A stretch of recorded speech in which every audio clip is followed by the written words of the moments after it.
اعوذ باللہ من الشیطان الرجیم بسم اللہ الرحمن الرحیم لا الہ الا اللہ محمد الرسول اللہ صلی اللہ علیہ وآلہ واصحابہ وبارک وسلم.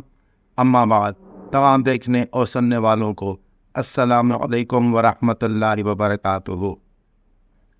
کیا اللہ تعالیٰ انبیاء کے علاوہ غیر انبیاء کو وحی یا الہام کرتا ہے؟ اس موضوع پر کل ہم نے آپ کو ایک آیت پیش کی تھی، اور اس کے بعد ہم نے آپ سے یہ کمٹمنٹ کی تھی کہ ہم اس موضوع پر اور آیت آپ کو پیش کریں گے، جس سے آپ کو یہ اندازہ ہو جائے گا کہ اللہ تعالیٰ غیر انبیاء کو بھی وحی کرتے ہیں اور ان کو بھی براہ راست علم سے نوازتے ہیں، اور وہ چنے ہوئے لوگ ہوتے ہیں. تو آج ہم قرآن پاک کی آیت کا مطالعہ کرتے ہیں. سورہ کہف آیت نمبر 65. اللہ پاک فرماتے ہیں، تو انہوں نے ہمارے بندوں میں سے ایک بندہ پایا جسے ہم نے اپنے پاس سے خاص رحمت دی تھی اور اسے اپنا علم لدنی عطا فرمایا تھا. تو اس آیت میں جو علم لدنی کا لفظ ہے وہ آپ دیکھ سکتے ہیں، جس میں اللہ پاک فرما رہے ہیں کہ ہم نے اپنے ایک خاص بندے کو علم لدنی عطا فرمایا. یہاں پہ اس بندے کی بات ہو رہی ہے جس سے حضرت موسیٰ علیہ السلام علم سیکھنے گئے تھے.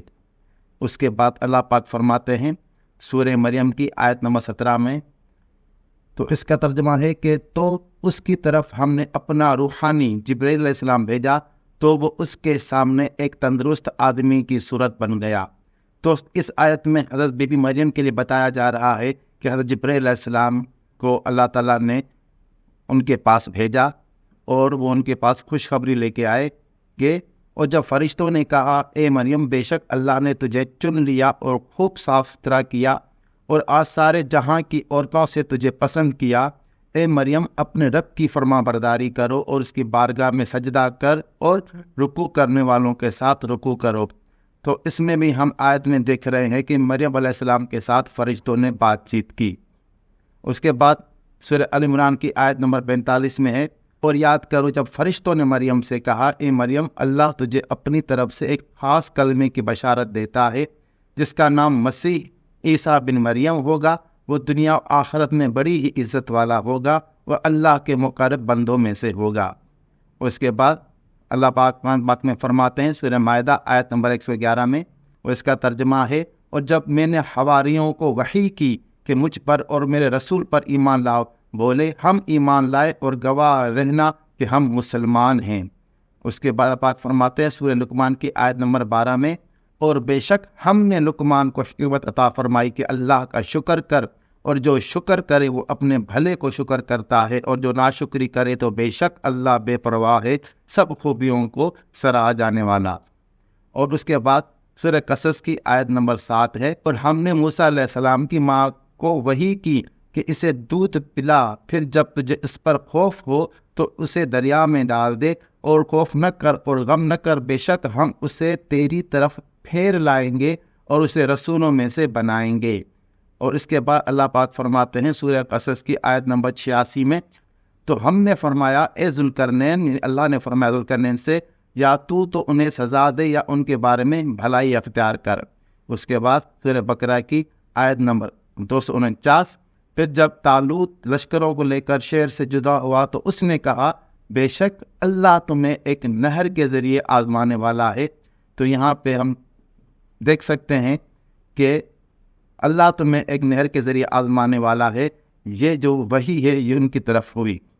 اس کے بعد ہم دیکھتے ہیں سورہ الاعراف کی آیت نمبر 172، اور اے محبوب صلی اللہ علیہ وسلم یاد کرو جب تمہارے رب نے اولاد آدم کی پشت سے ان کی نسل نکالی اور انہیں خود ان پر گواہ بنایا اور فرمایا کیا میں تمہارا رب نہیں؟ سب نے کہا کیوں نہیں، ہم نے گواہی تھی. تو اس میں آپ دیکھ سکتے ہیں کہ اللہ پاک فرما رہے ہیں کہ تمام انسانیت کو اللہ تعالیٰ نے ایک جگہ جمع کیا اور ان سے پوچھا کیا میں تمہارا رب نہیں ہوں. جب اللہ تعالیٰ نے تمام انسانیت سے پوچھا کہ کیا میں تمہارا رب نہیں ہوں، تو تمام انسانیت نے اللہ تعالیٰ کی آواز کو سماعت کیا، اور جب آواز کو سماعت کیا تو انہوں نے دیکھا کہ ہم اللہ کے حضور حاضر ہیں. تو یہاں سے ثابت ہوا کہ اللہ کو سنا بھی جا سکتا ہے اور اللہ تعالیٰ کے تجلی کا دیدار بھی کیا جا سکتا ہے. اور پھر انہوں نے جواب دیا قالوا بلا شہدنا، یعنی انہوں نے گواہی دی کہ ہاں آپ ہمارے رب ہیں، تو انہوں نے اللہ سے کلام بھی کیا۔ یعنی اس آیت سے ثابت ہو رہا ہے کہ نہ صرف اللہ تعالیٰ کو سنا جا سکتا ہے بلکہ اللہ تعالیٰ سے بات بھی کی جا سکتی ہے، اللہ تعالیٰ کی تجلی کا دیدار بھی کیا جا سکتا ہے۔ اس کے بعد سورہ نحل میں آیت نمبر 69 میں اللہ پاک فرماتے ہیں، سورہ نحل آیت 69 میں اللہ پاک فرماتے ہیں اور تمہارے رب نے مکھی کو وحی کی کہ پہاڑوں میں اور درختوں میں اور چھتوں میں گھر بناؤ۔ اس آیت میں شہد کی مکھی کی بات ہو رہی ہے کہ اللہ نے اس کو وحی کی۔ تو اللہ پاک جس طرح بندوں کو چن لیتا ہے وحی کے لیے، اس طرح اللہ تعالیٰ کی مرضی ہے یا کسی بھی مخلوق پر اللہ تعالیٰ وحی فرما دے اور اس کو جو اللہ پاک چاہتے ہیں اس سے بات کریں۔ تو اللہ تعالیٰ نے قرآن پاک میں صریحاً وضاحت کر دی ہے کہ اللہ تعالیٰ اپنے بندوں میں سے یا بندیوں میں سے چن لیتا ہے، پر ان سے براہ راست بات بھی کرتا ہے، ان کے لیے فرشتے بھیجتا ہے جو ان سے بات کرتے ہیں، یہاں تک کہ اللہ تعالیٰ جبریل علیہ السلام کو بھی بھیجتا ہے اور وہ اللہ تعالیٰ کی خوشخبری انہیں سناتے ہیں۔ تو ان تمام آیات سے ثابت ہوا کہ اللہ تعالیٰ کی جو وحی ہے، جو الہام ہے، وہ غیر نبی کو ملتی ہے اور ان کے ساتھ اللہ تعالیٰ کلام کرتے ہیں۔ اور یہ جو کلام ہے یہ اس لیے ہے کہ بت پرست قبیلوں میں اور توحید پرست مذہب میں یہی بنیادی فرق ہے۔ ہمارا جو خدا ہے وہ بات بھی کرتا ہے اور ہماری بات سنتا بھی ہے اور ہم سے کلام کرتا ہے اور ہماری دعائیں قبول بھی فرماتا ہے۔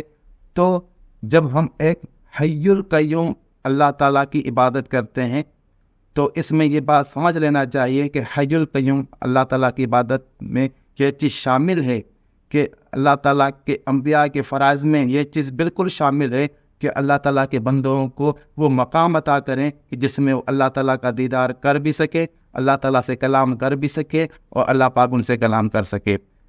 امید ہے آج کی گفتگو آپ کو پسند آئی ہوگی۔ آج کی گفتگو کا یہیں پہ اختتام کرتے ہیں۔ وآخر دعوانا ان الحمدللہ رب العالمین۔ جزاک اللہ خیرہ۔ شکر الحمدللہ رب العالمین۔